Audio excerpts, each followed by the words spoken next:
Halo Pak Andi, tolong percepat prosesnya ya. Saya masih harus ada PR yang dikerjakan. Beruntung sekali anak itu bisa magang di Giza Group. Iya benar, betul sekali. Maaf Ibu Ketua, silakan lewat sini. Ibu Ketua. Ada yang salah dengan laporan keuangan beberapa bulan terakhir. Siapa yang bertanggung jawab? Minta dia temui saya sekarang. Maaf Ibu Ketua, Pak Revan adalah direktur di perusahaan ini. Dan beliau saat ini sudah pulang. Sekarang masih 16.45. Masih 15 menit sebelum jam operasional berakhir. Bukannya Pak Rafael adalah saudara iparnya Pak Revan. Makanya walaupun dia sering datang terlambat dan pulang lebih awal, kami tidak berani mengatakan apa-apa. Dan kalau Bu Saskia, kakaknya Pak Revan, bilang ke Pak Rafael... Keterlaluan. Rafael benar-benar tidak bisa diandalkan. Dia sudah membawa banyak lalat ke dalam perusahaan ini. Dan berkas ini buktinya. Cepat panggil polisi. Tapi Pak Rafael... Walaupun dia sudah banyak membawa lalat ke dalam perusahaan ini, saya tidak akan mengincar dia. Itu adalah bentuk belas kasihan saya kepada dia. Mengerti? Baik Ibu Ketua.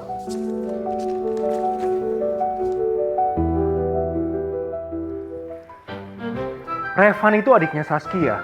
Dan dia baru masuk 6 bulan yang lalu dan masih belajar untuk mengatur keuangan perusahaan kita. Jadi wajar dong kalau masih ada kesalahan. Nggak perlulah yang buyut sampai libatin polisi segala. Dalam waktu 6 bulan, dia sudah menggunakan uang perusahaan sebesar 20 miliar tanpa laporan yang jelas. Kalau kamu yang mengurus masalah ini, apa yang akan kamu lakukan? Tapi Revan itu satu-satunya saudara yang Saskia punya. Mereka itu yatim piatu loh. Eyang sudah salah mendidik kamu. Kamu benar-benar nggak bisa diandalkan. Revan itu seperti cacing yang menggerogoti keluarga Mahesa. Bisa-bisanya kamu belain dia terus. Cukup, Esa. Iya, Ibu.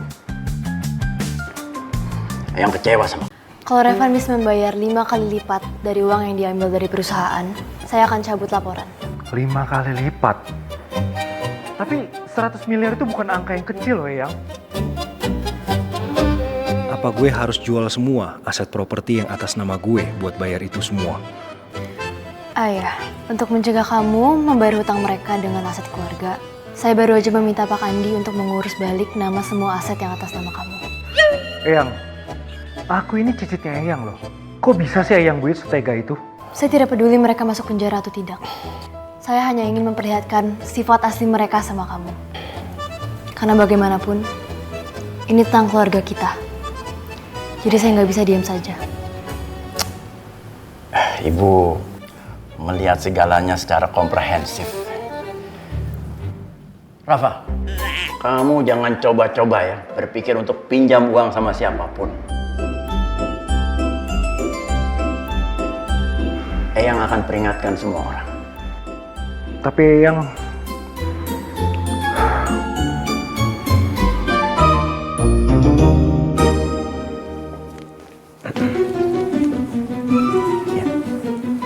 Papa bilang papa nggak mau makan, jadi kita bisa makan duluan. Baik sayang. Jadi dan Rafael ini sekarang sedang sibuk untuk mencari pekerjaan lepas demi untuk mendapatkan uang. Dia rela lembur, bahkan tidak mau berhenti bekerja. Keren. Kak Rafael kerja keras demi Kak Saskia dan adenya kan biar nggak di penjara. Pasti Kak Rafael udah cinta banget sama Kak Saskia. Tapi tergantung, apa orang itu layak atau tidak mendapat cinta sebesar itu. Eyang buyutmu benar. Eyang dengar selama mereka pacaran, Rafa sudah membelikan dia apartemen seharga 20 miliar. Belum lagi perhiasan, juga tas-tas dan sepatu-sepatu mewah. Tapi sampai sekarang Eyang belum dengar kalau Saskia sudah mulai menjual barang-barang itu buat membayar hutang-hutangnya. Anak itu harus mengalami kesulitan agar dia bisa tumbuh dan menjadi pewaris keluarga Mahesa yang berkualitas dan unggul. Non, mau kemana? Hah? Sebentar itu.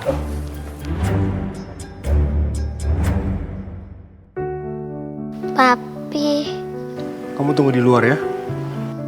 aku...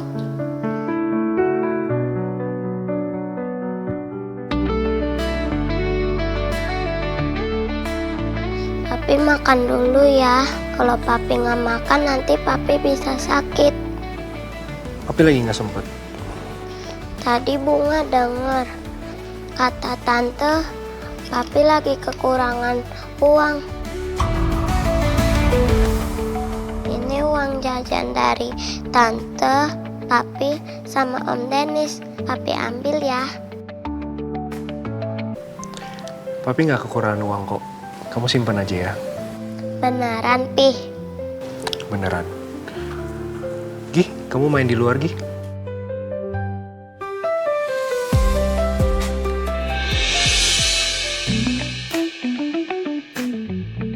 Bro, lo kan dari kemarin pakai duit gua buat jajan. Kapan lo bisa balikin? Totalnya 500.000. Balikin sekarang bisa gak? Gua udah gak punya duit lagi. Ya gila 500.000 doang berisik lu. Ntar gue bayar. Iya, tapi kapan? Lo kan tahu nenek gua cuma pengepul kardus bekas. Tapi dia masih rela ngumpulin barang-barang bekas lain biar gua bisa sekolah di sini. At least setengahnya aja lah, Nis. Saya bayar semua utang Dennis untuk kamu sekarang. Ini beneran nggak apa-apa? Makanya, pacaran jangan sama orang miskin. Jadi lo kan yang harus bayarin utangnya. Emang gini ya permasalahan orang miskin? Brengsek.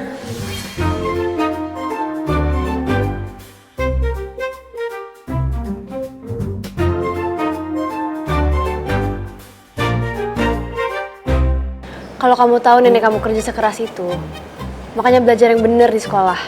Jangan datang cuma buat main. Apalagi tidur di kelas. Apa kamu nggak merasa bersalah sama nenek kamu saat kamu pulang? Si Ayu bener. Kita udah gede, udah kelas 12. Udah lah, gak usah childish. Tapi apa gunanya belajar? Tuh habis lulus, gua bakal langsung gantiin nenek gua jadi pengepul. Bokap gua udah meninggal. Nyokap gua nikah lagi dan ninggalin gua. Nenek gua yang besarin gua sendirian. Sekarang nenek gua udah tua dan dia udah sakit-sakitan. Ya, jadi itu alasan gua buat langsung kerja biar bisa cari duit, biar bisa merawat nenek gua. Gua gak nyangka bro, lu cucu yang berbakti. Makan yang banyak, makan. Esa, ibu mau kamu menyiapkan beasiswa untuk siswa yang kurang mampu di Dharma High School. Iya. Terus, ajar. Mulai hari ini, Mahesa Group bakal kasih beasiswa ke siswa yang kurang mampu. Syaratnya, dengan nilai rata-rata 80, kalau bisa masuk peringkat 3 besar, bakal dapat 100 juta. Buat siswa yang naik peringkat, juga bakal dapat reward 1 juta per peringkat. Ini beneran gak sih? Tadi, sekarang kamu peringkat terakhir di kelas ini. Kalau dengan naik 1 peringkat kamu bisa dapat 1 juta, berarti kalau kamu bisa naik 10 tingkat, kamu dapat 10 juta. Dalam sebulan, nenek kamu belum tentu bisa mendapatkan sebanyak itu.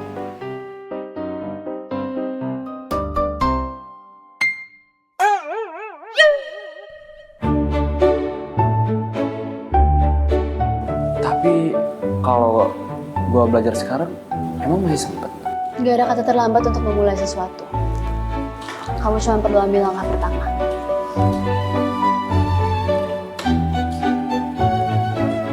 Tenang aja bro, kalau lu lulus kuliah keluar, lu gue masukin ke Mahesa Group. Saya enak jidat aja kalau ngomong. Lu pikir Mahesa Group itu perusahaan nenek moyang lo? Belajar yang giat ya. Kalau ada yang gak paham, tanya aja ke saya. Gua paham sekarang. Kenapa lo jatuh cinta banget sama si Ayu dia? Dia itu cewek keren bro, keren banget. Ngomong apa sih lu? Siapa juga yang jatuh cinta ya?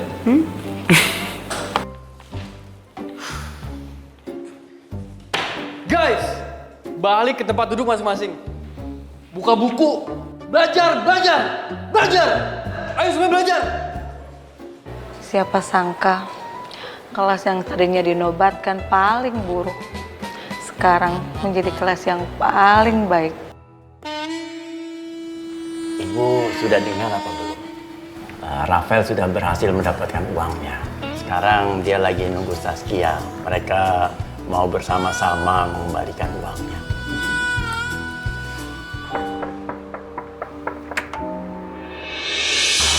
Raf? Hai.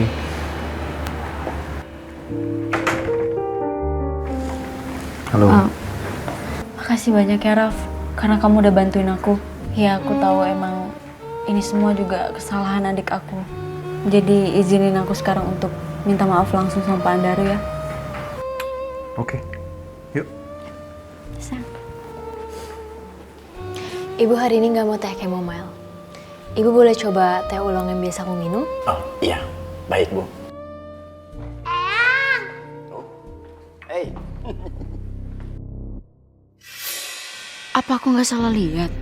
Kenapa anak ini ada di sini? Dia tuh bukan cucunya, apalagi anak perempuannya Pak Andaru. Apa jangan-jangan dia pacarnya? Aku harus cari cara lain supaya semua saham Pak Andaru jatuh ke tangannya Rafael. Eyang Buyut, atas nama Uncle Revan, aku minta maaf ya. Soalnya Uncle Revan udah bikin Eyang Buyut marah. Kalau soal itu, yang salah kan uncle kamu. Bukan kamu yang harusnya minta maaf. Cantika, kamu pergi main keluar dulu ya. Akami. Pak Andaru, saya mau minta maaf yang sebesar-besarnya ya atas kesalahan adik saya, Revan. Dia mengaku hilaf, Pak. Saya yakin setelah beberapa hari di penjara, dia nggak akan mengulangi perbuatannya lagi.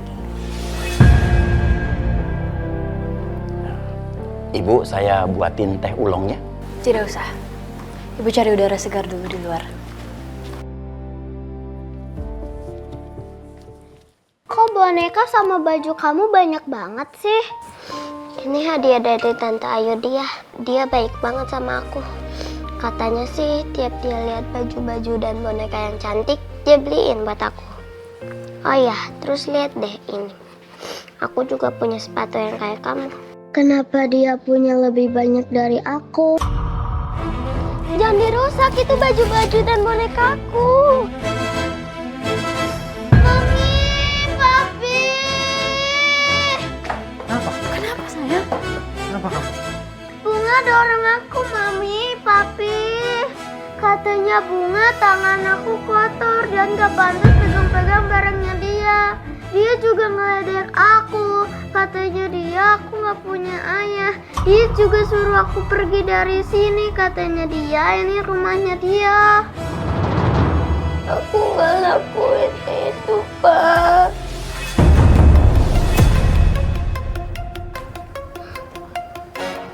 Kamu ini benar-benar udah keterlaluan ya. Hari ini Papi akan kasih kamu pelajaran. Udahlah Raf. Kamu jangan maksa Bunga untuk minta maaf sama Cantika. Nanti yang ada dia malah makin marah.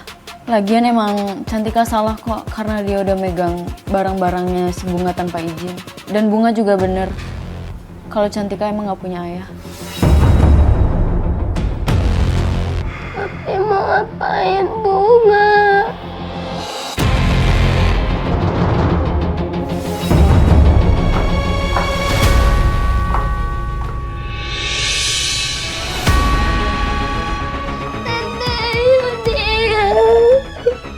Tadi saya kebetulan lewat saat anak-anak ini sedang ngobrol.